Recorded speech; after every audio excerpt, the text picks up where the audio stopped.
Hi, in this video, I'm going to show you how to use a random digit table to simulate a game. So we can use a random digit table for many types of situations. So let's look at one situation. Suppose we wanted to play a game of 21 with an ordinary six-sided die. My task is to roll higher than 18 without going over 21. That's the game. Question asks, how many rolls do you expect to make and what are the chances of winning?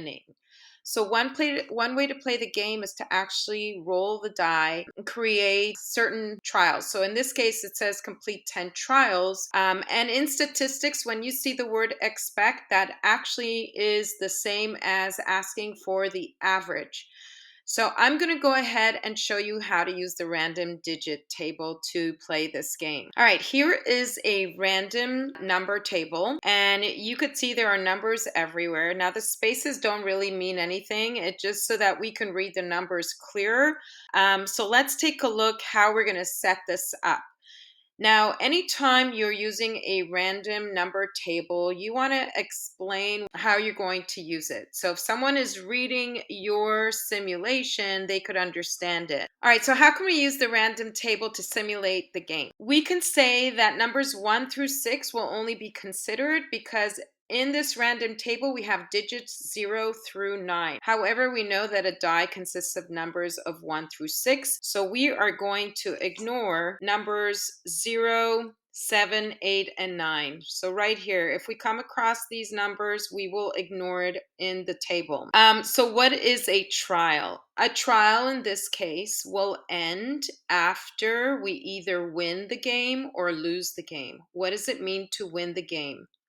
To win the game, that means if I get to 18, I cannot stop. I have to roll one more time. And that means I will have to have X be less than or equal to 21, but I also have to be greater than 18. So that is considered a win. A loss will be considered, so we lose if we go over 21. All right, so as I mentioned before, a trial will end once I either lose or win. So we are going to look at the random table going through left to right. And then I'm going to count up each time I roll. That is considered a component. So a component is what makes up a trial.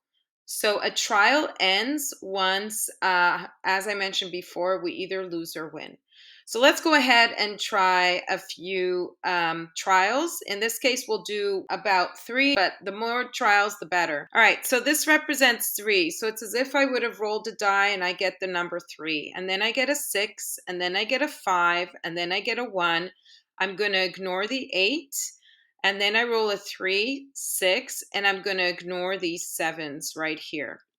All right, so let's go ahead and count this and see if I reached above 18. So 3 and 6 is 9, and 5 is 14, and 1 is 15. I'm going to ignore this 8. 15 and 3 is 18, and I have to continue because I want to beat 18, and the next number is 6.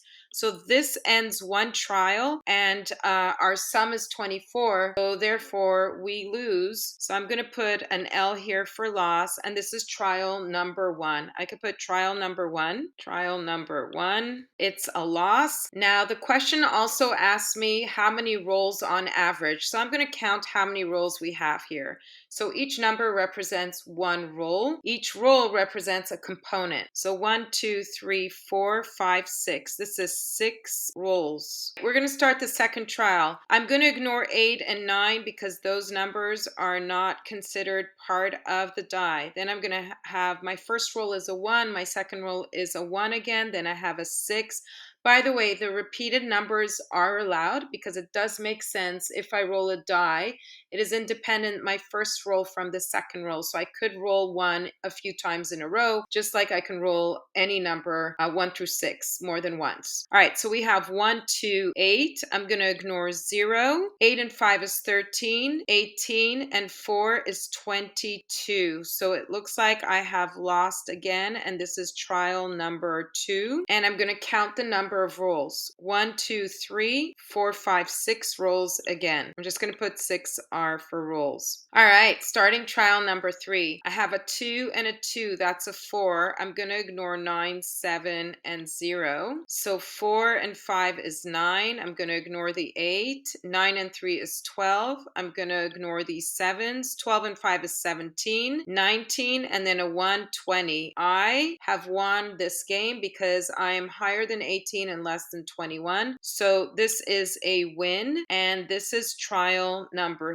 3. I'm going to count the number of rolls. So I have 1, 2, 3, 4, 5, 6, 7. 7 rolls in this case. Now you could see we could keep going until we get to 10 trials, but I'm going to stop right here. To review what I talked about, using the random table, I could use it in many ways. In this case, I used it to simulate rolling a die. Each roll is considered a component, and a trial is made up of many components. When does a trial end? A trial ends in this case when I either win or lose the game. I win the game if I roll above 18 and less than 21 or equal to, and I lose the game if I go over 21. I went ahead and started from left to right, and I looked at each digit. If it was anything other than 1 through 6, I ignored it, such as 0, 7, 8, and 9. I then ended the trial with this bar. This shows me I end the trial. I counted the number of rolls, and then I indicated whether this trial was a win or a loss. In this case, we did 3 trials, but it's best to do as many as you can.